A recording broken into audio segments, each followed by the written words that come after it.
Live from SABC Studios in Auckland Park, Johannesburg. Welcome to this Thursday edition of The Watchdog.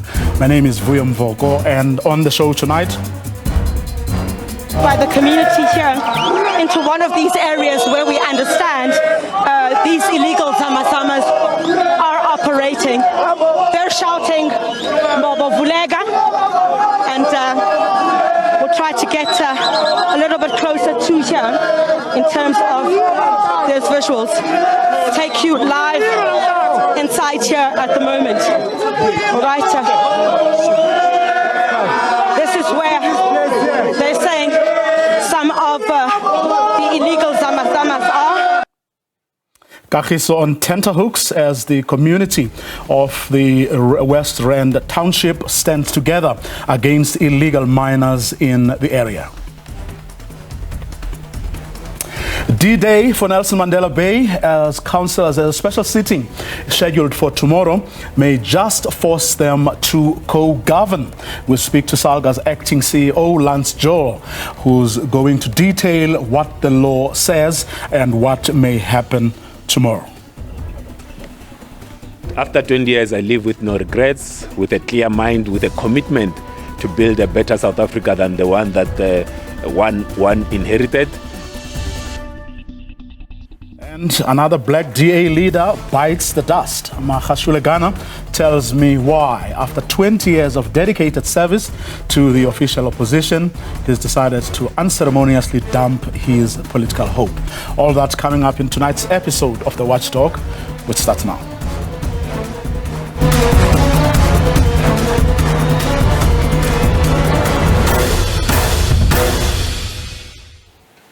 As many of you would have seen from the visuals we've been playing the whole day, it's been a dramatic day in Kagiso, and the situation remains volatile in that West Rand town.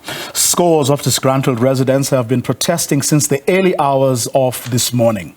Accusing police of having failed them, they are taking matters into their hands, demolishing illegal mining operations and destroying the miners' homes. Police say they rescued 19 illegal foreign nationals after they found them surrounded by communities in Seoul City. Anger boiling over in Kagiso. Residents split up into groups and searched the hotspot areas where the zamazamas ply their trade. They blocked off several main routes leading in and out of the area. Several shacks and dwellings believed to belonging to the illegal miners were set alight. Residents accuse these miners of being behind the spate of rapes, robberies and murders in the area. Hey, the councillor must do something because we are tired. From today, we are giving them the good message that whatever they are trying to fix or they are trying to do, they mustn't think that we are done with them, and then when we finish here, we must go with other places. I feel so unsafe. I fear for my life every day. And what I like the policemen to do right now is to assist us with sniffer dogs, because now we're searching for these people. Let them bring sniffer dogs, because what we're doing now, we don't know. Us coming here today saying we are coming to flush out those zamazamas, those illegal miners there. It's a job that the police were supposed to have done, not us as the community. The protest follows the gang rape of 8 women who were part of a production crew shooting a music video last Thursday. According to police, the suspects are believed to be illegal miners. Scores of undocumented suspects have appeared in court facing charges of contravention of the Immigration Act. None of the suspects have been linked to the rape incident. Earlier, police confirmed that a body of a man was found in Chamdor Krugersdorp. It's still unclear if the death was a result of the ongoing protests.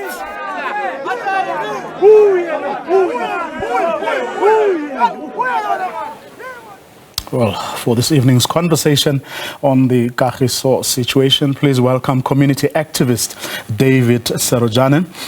David van Wyk is from the Benchmarks Foundation, where he is a lead researcher. Christopher Rutledge is the executive director of a civil society organization, Mining Communities United in Action. Good evening, gentlemen. Thank you very much for your time this evening. David Serojane, if I may start with you, the protests we've been seeing the whole day today since early hours of this morning, was that a one-day affair, or is this the beginning of a rolling mass action, if I may call it that? Okay. Good evening, Voyo, and good evening to the colleagues in the studio and also the viewers at large. The mass peaceful protest that was happening today, it was not a one-day event. It's an ongoing project initiated by the community of Mohale City, precisely starting in Kagiso. It will be continuing. Today, individuals, we've seen part of the operation that was conducted by the community. It was a success. However, part of the task, the target that we have put as we could not reach it out based on the hiccup, or let's say the disappointment from staff based on the commitment and the municipality in terms of providing necessary materials that are supposed to accelerate the project. However, as the community, we have agreed that the operation should continue, because since we started, a lot of areas and in our community, houses and people have been identified who have been part of this syndicate of illegal mining that has been taking place in Mohale City. And also, the community of Manzeville has also pledged this out to simply continue the operations, because they've also identified part of the areas where this area has started and where most of the Zambazamas have shifted from Kagiso and find refuge in the community of Manzeville. So precisely an ongoing project. I think maybe during the show I'll unpack based on what happened today and the possibility for what is going to happen on the coming days. David van Wyk, you've been doing a lot of research in this area. Did all the events of this past week come as a surprise to you? Well, I think that for 15 years we've been trying to get the government to begin to regulate the small-scale mining in this country. We must understand that large-scale mining is no longer profitable in many areas because minerals are finite and mining is not sustainable. And therefore, we need to scale down mining in certain areas from large-scale to smaller and medium-scale mining, but it needs to happen in an orderly fashion. We participated with the National Association of Artisanal Miners, which is part of Makua's structures, in drafting inputs into the white paper on artisanal and small-scale mining, which is a policy of the ruling party since 1994 and has been a policy in the background of government for a very, very long time, but no action has really been taken to create the regular conditions under which this occur. Let us also just note that people have been coming to South Africa to mine for over 100 years, from 1886, when Cecil Rhodes passed laws to force people off the land to pay different taxes to the colonial government and so on. And that pushed people from the Eastern Cape and from Lesotho, from Nyasaland, from Mozambique and Zimbabwe and Zambia into South African mines as mine laborers.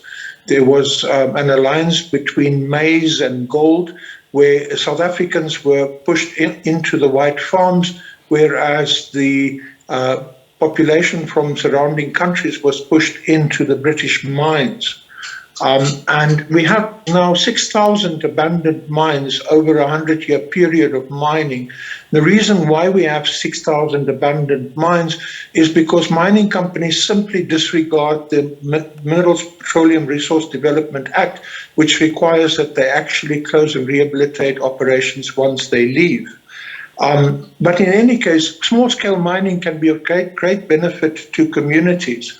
If you create jewelry hubs, for example, these small-scale operations can provide the gold that can create jobs in these communities.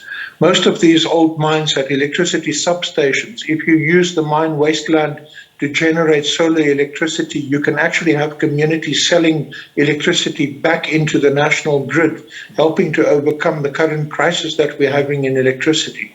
There's also a variety of plants that you can plant on these mine sites that can extract the heavy metals and the gold from the soil, which can then be taken to refineries to extract the gold therefrom.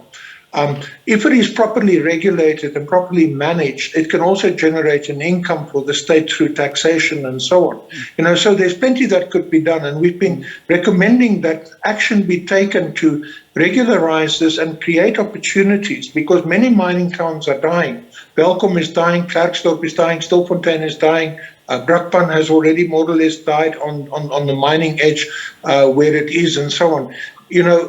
Rather than contributing to increased unemployment, we should actually seize the opportunity to create jobs in this country by utilizing this opportunity to scale down from large-scale industrial mining to medium and small-scale mining. Okay. Christopher Routledge, do we know why the government and the ruling party are indifferent or are not acting or implementing what David says is their own policy, and with all the advantages he has just so eloquently spoken about? It's a bit of a mystery, Vuyo, to be honest with you. We recently released a report in which we showed that we reported a number of incidents where mining companies were non-compliant to the DMRE, and we got a 0% response rate. David and others know, who have been engaging the DMRE for the longest time, that it appears as if you engage with government, whether it's the DMRE, whether it's the minister, or even Parliament, there is just a stone wall. It's as if the state believes that it has the answers, that it is the only one with the answers. And despite all of our efforts, including the Benchmarks Foundation and what we've been doing over the years, presenting policy proposals to them, we mobilized thousands of miners in Kimberley in 2016, 2017, and forced the state to deal with the artisanal mining challenge. So when we had thousands of miners on the street, the state was then compelled to admit that there is artisanal miners and that they can play a role in what is almost, as David correctly says, broad-based economic empowerment. Because at the moment, all the wealth that mining creates is really handled by and is held in the hands of a few people. Whereas the type of artisanal mining that potentially in a well-regulated sector can share that wealth amongst communities in so many ways. So it's really, other than making the obvious comment that the state, as it is set up since 1994, when it made an elite compact between mining, the minerals and energy complex, and the people who own the economy at that stage, and the elites of the ANC, since they made that compromise, the economy has really only been benefiting a very few select people. That's why inequality has been driven deeper and deeper over the years. So today, we are generally recognized as the most unequal economy in the world. And this is the problem with mining, that there is the mines, here are people who are unemployed, who are hungry, who go to bed hungry every night. What are they to do? Are they to ignore that? Obviously not. And this is what we've been telling government for the longest time. Deal with this problem, come to the table, listen to communities, hear what we have to say, and then we can find solutions together. But it now got to the point where it has become a confrontational issue. So communities are taking the law into their own hands because there's a vacuum, a void that they are not able to fill. The state can fill it, but they're not filling it. So the communities are coming out and engaging in mob justice. Artisanal miners are arming themselves to protect the little bit of territory that they have. Added to that, the drivers of these things being the people that benefit from it. But the point, I guess, is that government just does not listen. I often said that they are arrogant in the way that they do it, and that's not helpful for anybody. And I cannot see why anybody would sit back and see this problem develop and not deal with it. It's beyond me, to be honest. I mean, David, you're saying this campaign is going to continue because you're concerned whether or not government is serious about doing something. Your primary concern is what this has done to your community. Now, the campaign we saw today, which you say is going to continue, whose attention are you drawing to what exactly? What do you want? What do you want them to do? All right. For the campaign to continue, remember before we made an analysis of how many shafts within our municipality are operating, which were left abandoned by these mining houses. Then precisely remember that on those mining dumps, it is the responsibility of the Department of Minerals and Resources to ensure that people who are supposed precisely to conduct the rehabilitation process and program of ensuring that after they contracted or done their business in the community, that those mining environments or mines do not remain as an hazard within the society. So precisely the Department of Mining and Resources is one of the key departments that we want them to come to part so that they can come and hold, so that we as a society can come and hold them accountable precisely because one of the mines that was operated was maintained just next to Tulo Shaft that was left without any rehabilitation. Then, and that is where most of the problems started and sparked, especially in Kagiso. The second department that we want to see them coming down is SABC, because to be quite frank and honest, today the work that was carried out by the community is supposed to be done by SABC. Since the incident that happened last week, there's been only...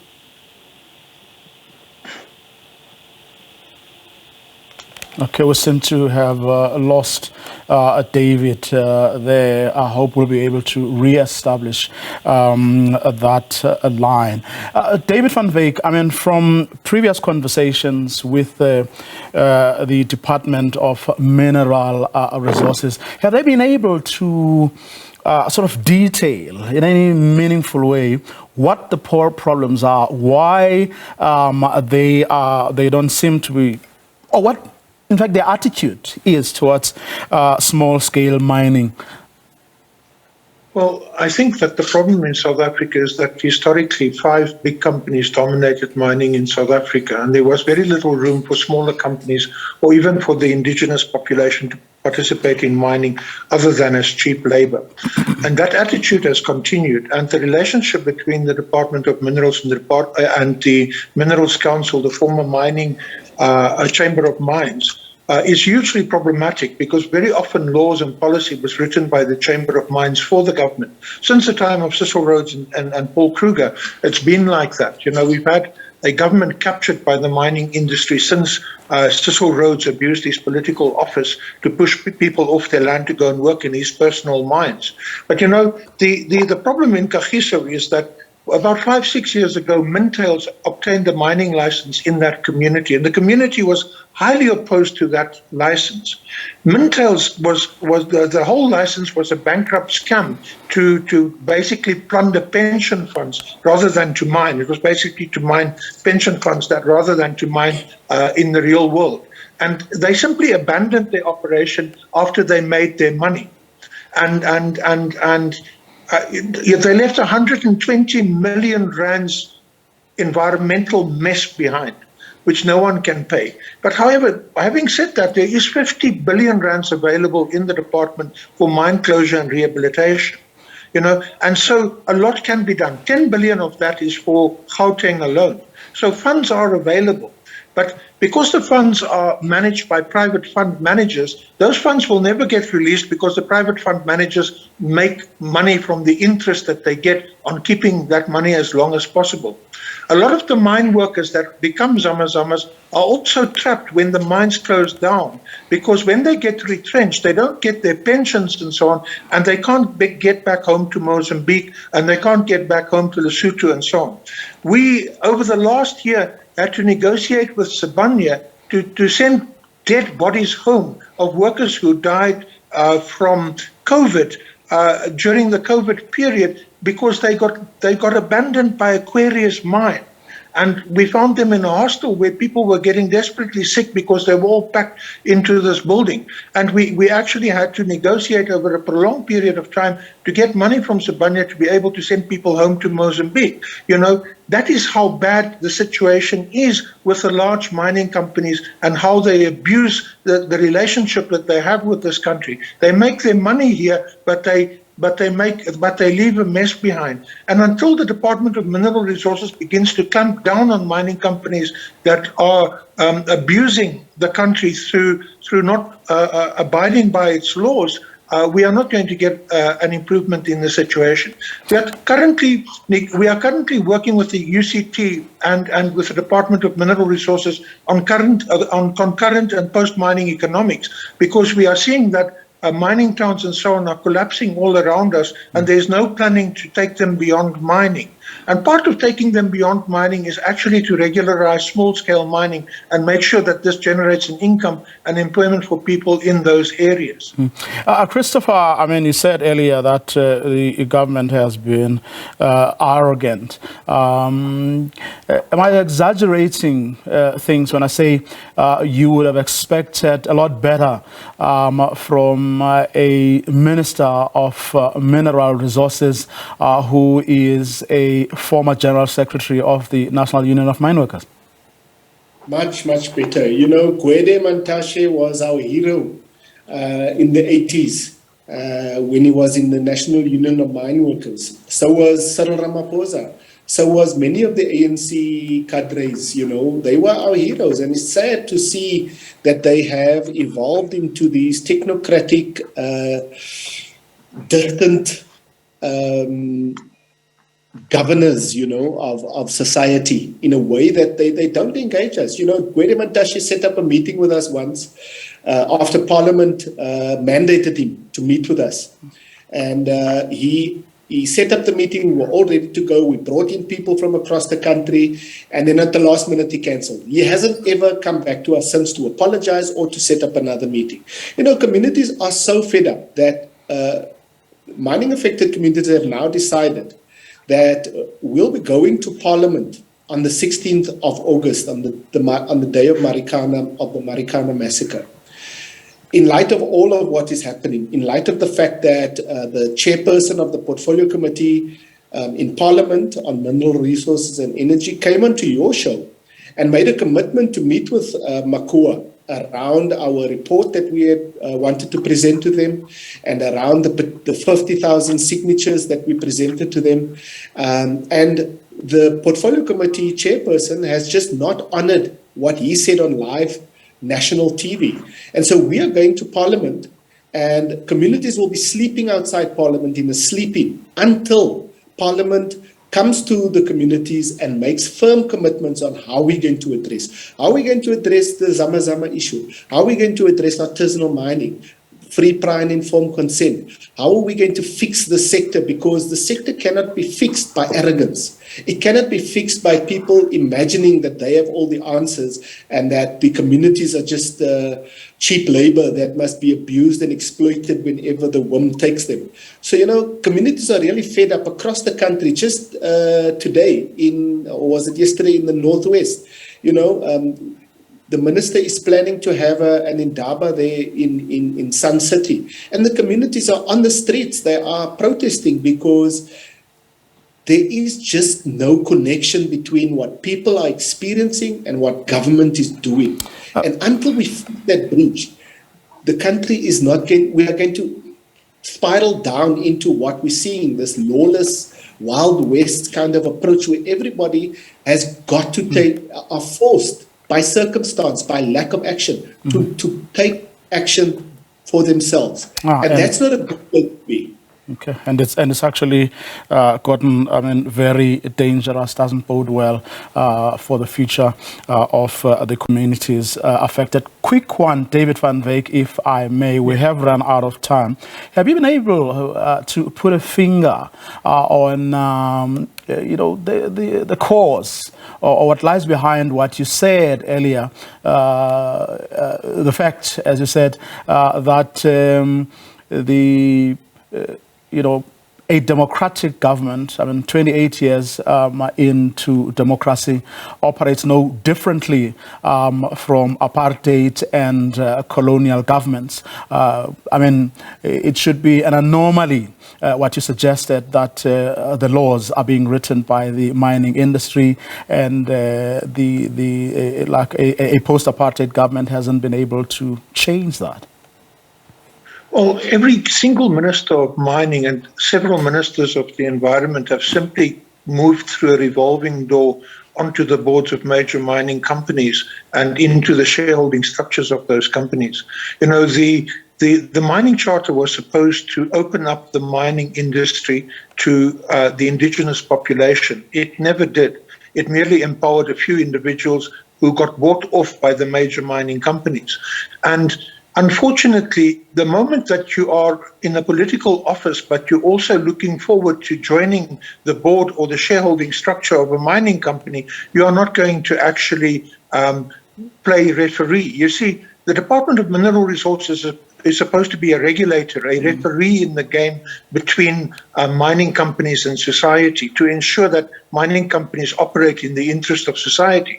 But when they start operating in your self-interest, you are not going to actually do the job that you are put there for. Yeah, and that's quite an indictment indeed. Let me thank both of you gentlemen for agreeing to come on the program. Of course, we haven't seen the end of both what we've been seeing for the whole day today, but also the broader and bigger problems that both you, David, and Christopher have been talking about. Special thanks also to David Schojan, who, of course, is experiencing load shedding, and we lost our connection to his line. After the break, D-Day for Nelson Mandela Bay councillors, as a special sitting scheduled for tomorrow may just force them to co-govern. We speak to Salga's acting CEO, Lance Joel.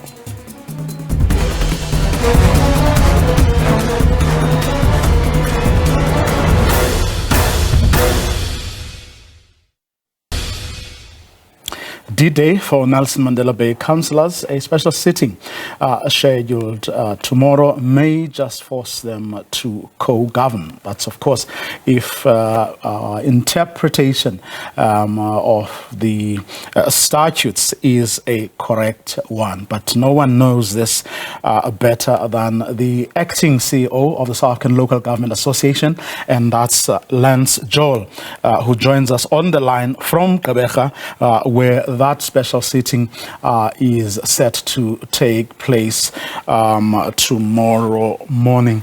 Lance, take us through, if you will, what the provisions, in other words, what the law actually says about what the MEC of local government in the Eastern Cape has actually asked or will be asking these councillors tomorrow to consider. Well, greetings to you, Vuyo, as well as to the viewers, and thanks for the opportunity. Perhaps as a step back, the law provides for the establishment of municipalities through an act called the Municipal Structures Act. And what that act also does, it defines when that establishment notice is to be amended, what processes are to be followed.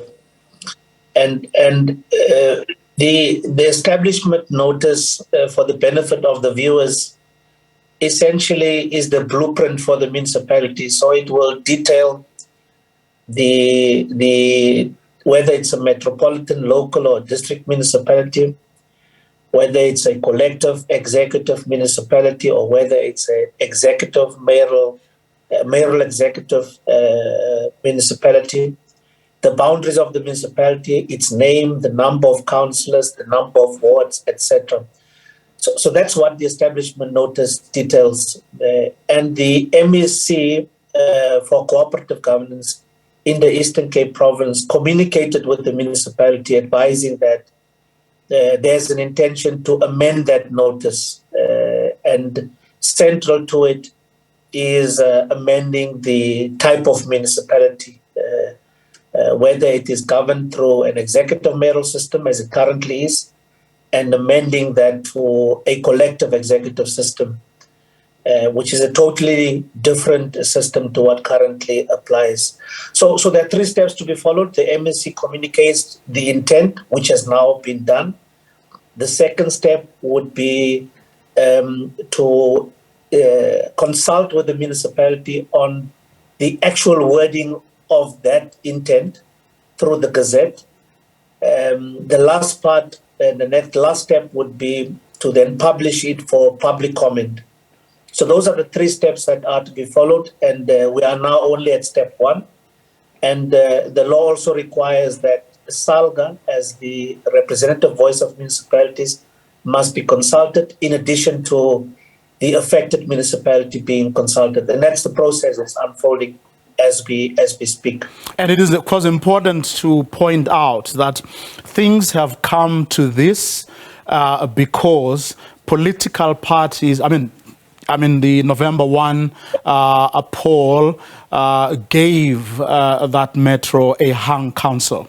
And over the past, since then, these parties have actually failed to bring stability there. Coalitions depend on small 1 or 2 councillor parties, which has brought a great deal of instability.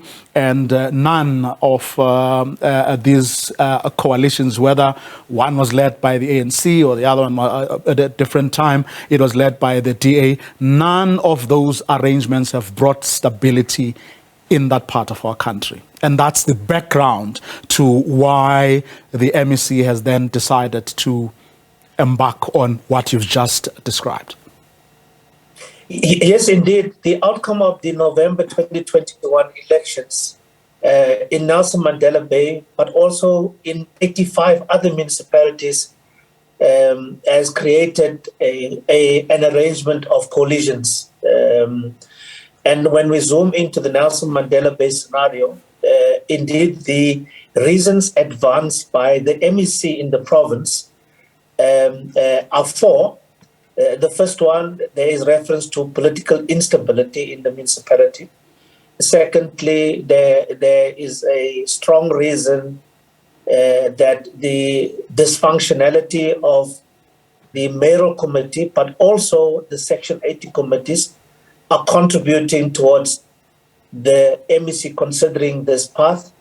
And the last reason that is advanced is that ultimately that political instability is affecting the running of the administration within the municipality, and then lastly, the delivery of services in this particular metro. So those are the reasons that are advanced to the municipality, and it is now for both SALGA as well as the municipality to consider the intent of the MEC and unpack whether there is merit to the reasons that are advanced by the MEC, and duly during the course of consultation, then give feedback to the MEC whether there is agreement that the MEC must proceed with the intent, or whether there is disagreement based on what would then be emerging as perhaps counter reasons and motivations to give the MEC an opportunity to reconsider the process that has now been embarked upon. Lance, can these political parties say tomorrow, we've listened to what the MEC says or his arguments, we think it's all nonsense, we're not interested, thank you very much? Well, yes, one of two things can happen as council applies itself, because obviously the intent of the council meeting tomorrow is to consider this intent by the MEC, and two things can emerge. The first one is that there is agreement with the MEC that indeed there's dysfunctionality, there is political instability, and perhaps the intent is the right path to assist this municipality to execute its constitutional obligations. That is the first outcome that could emerge tomorrow. The second one is the one that you are highlighting, that there is a total rejection of the intent, and therefore there is already a posturing of trying to challenge the intent from the MEC. Those are the two opposite ends of what could emerge tomorrow. What happens then in the case of the latter? That's what I'm more interested in, because if, I hosted 5 of those political parties the other day, and if that conversation is anything to go by, it doesn't look like, they are, or many, if not most of them, are in support of what the MEC is going to, or what will be tabled before them tomorrow. What happens then? What happens next? What are the options that still remain? So, as I said earlier, there are 3 steps. The MEC, step 1, the MEC shows intent. He has now done so. The second part is consultation, formal consultation. Which is happening tomorrow. With the municipality. So engagement, direct engagement. No, that is not happening tomorrow. That will follow after tomorrow. Okay. Formal consultation on the actual gazette that the MEC will issue. That's the second step. And then the third step is public consultation. So if during the consultation there is total rejection of the intent, while there's no obligation on the MEC to accept it, the MEC may proceed to say, well, I hear you, but I still feel, based on the reasons that I have advanced, that there is a basis to continue to amend the type of municipality that you are. So the MEC can continue with that. The same could happen with the public participation, the public comments process. Likewise, there could be 100 of issues raised by different stakeholders, and the MEC could, based on his own viewpoint, can reject that and continue to gazette the amendment to the Section 12 notice. The difficulty of that process unfolding, as I've just outlined, is that it then leaves the affected parties with the last option to approach the courts to challenge the decision by the MEC. And yes, as you're correctly stating, is that if there's already rejection at this point, we're likely to reach that point where the courts will be approached and asked to assist and perhaps invalidate the decision taken by the MEC, and therefore invalidate and make it the Gazette amending the Section 12 notice null and void. So that is certainly something that could happen downstream once this entire process has been concluded. Well, Mr. Joel, let's hope sanity will prevail tomorrow. So we're looking forward to a positive engagement with the council tomorrow, and a positive outcome tomorrow. Certainly, the importance is that indeed the delivery of services in this municipality is of key importance, and hopefully tomorrow will direct us towards that. Thank you very much. We'll see. Thank you very much for your time and your insights, giving a lot of clarity to a whole range of issues. As I was saying, hopefully the politicians will put the people of the Metro first and not themselves. After the break, I sit down with Makashule Ghana, who has decided, after 20 years of serving the Democratic Alliance with distinction, He's calling it quits. He's finding a new home.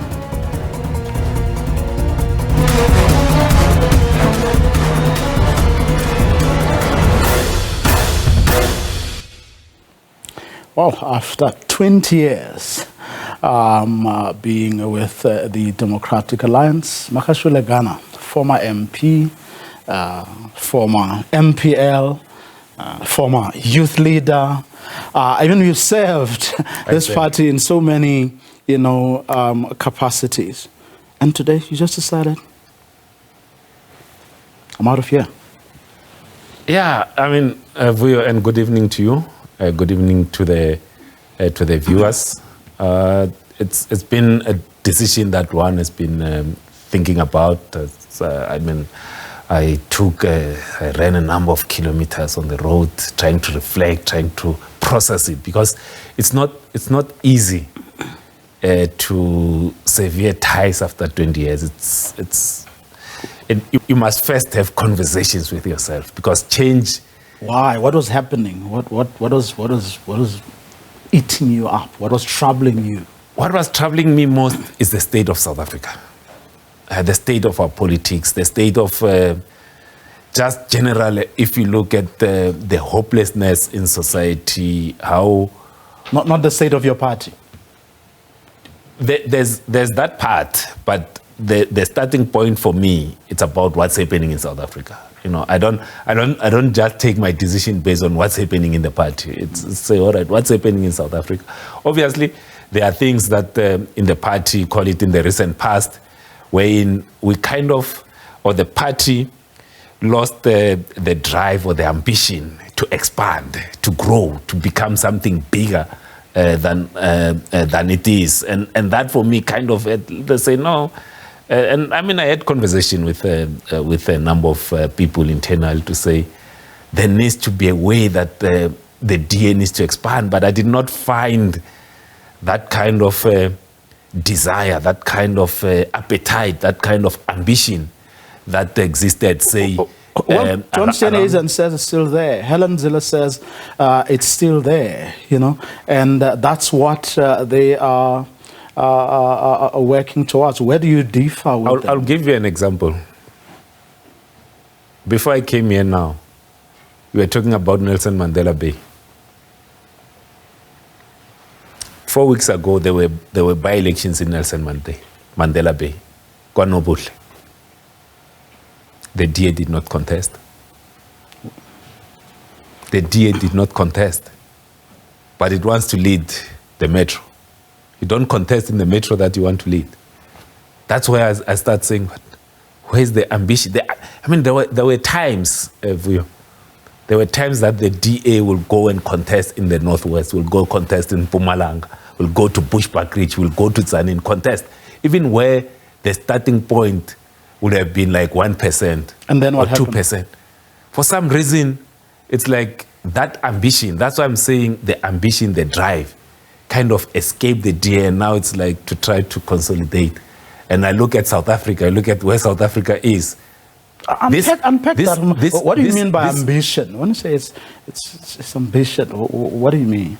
To grow, to expand, to reach communities that the DA hasn't been. Like yesterday. What's responsible for that lack of ambition is what I'm trying to put a finger on. What is the source?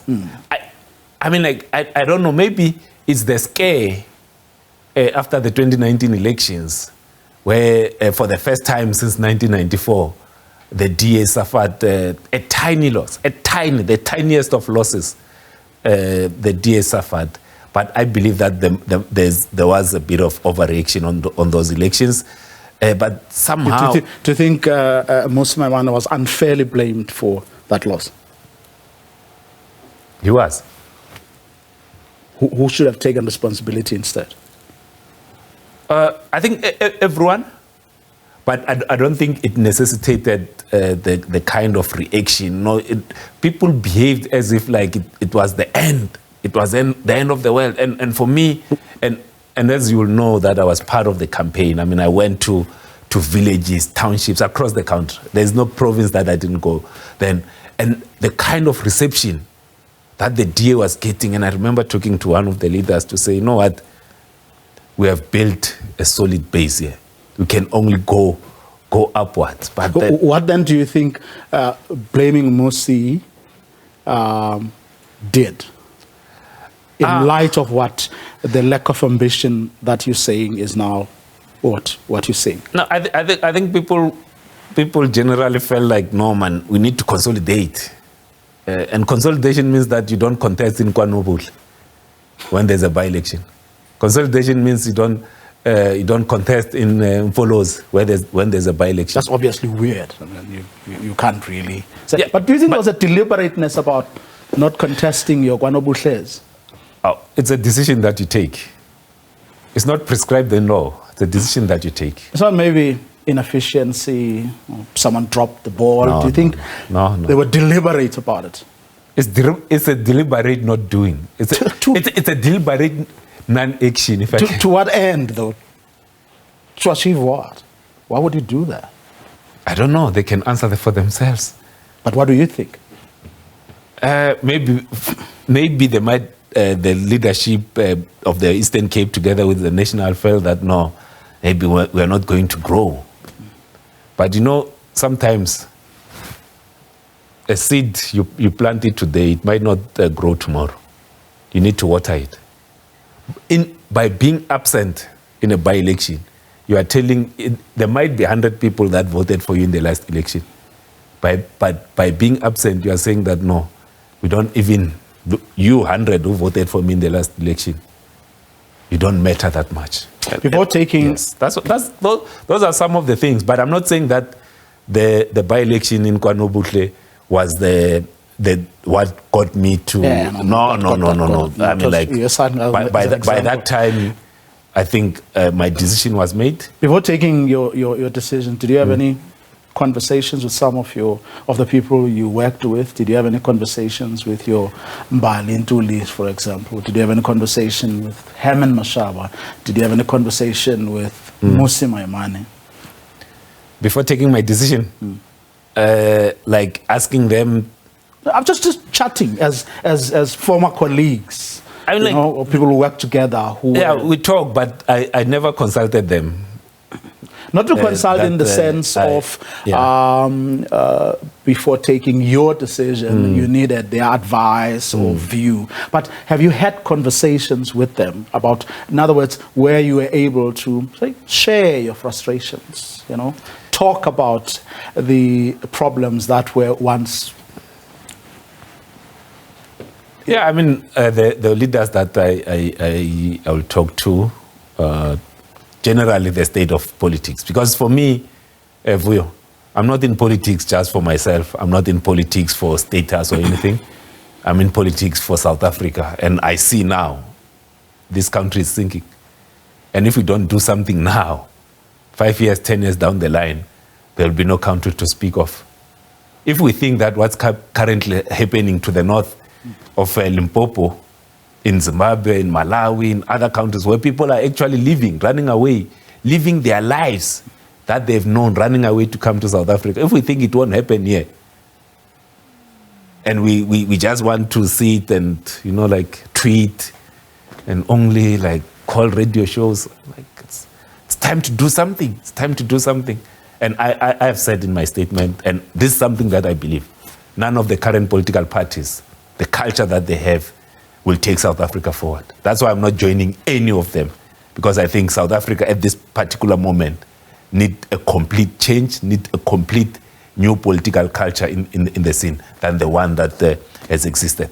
And I, as Makashile Ghana, I'm ready to be led, because I believe there are many capable South Africans out there. I suppose that then rules out your Action SA.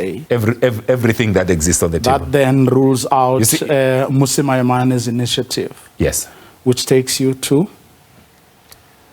The platform, the alternative that I'm going to join, it's not yet born. It will be born out of South Africans. It will be South Africans who are frustrated about the state of this country. That says, you know what? Not under my watch. Not under my watch will allow this country to sink further, where it will not be able to rise again. It's time for South Africans to rise. And I want to be part of that movement, that organization that's going to contest political power in 2024. That organization is not born yet. And I've always said, even when I was in the DA, that the day if I were to ever leave the DA, I will not join any of the existing political parties. It will be about changing the political culture, because the people of this country must be on the front, they must be center, and the politicians must be at the back. Songezo Zibi was here a couple of months ago. He has raised his hand and he's talking your language. Is that where you're going? He has written a book. I called him today. His manifesto. Yeah, it's called it a manifesto, a vision for South Africa. What did you guys talk about? I said, you have written a book. You have made prescription. You said you are ready. If you are ready, let's do it. It's not enough to write about this thing. It's not enough to know what needs to be done. We need to roll up our sleeves. Our country is going down. If we don't stand up as South Africans, there will be no country to speak of. What kind of a country will we leave behind for the next generation? Vuyo, my son turned 6 on Tuesday. And for me as Makashule, what worries me is, will I leave behind a better South Africa for him than the one that I inherited? And if we continue on this path that we are in, I sure will leave behind a worse South Africa. That's why one has to stand up and say, you know what, enough is enough. We have to do something. We have to do something.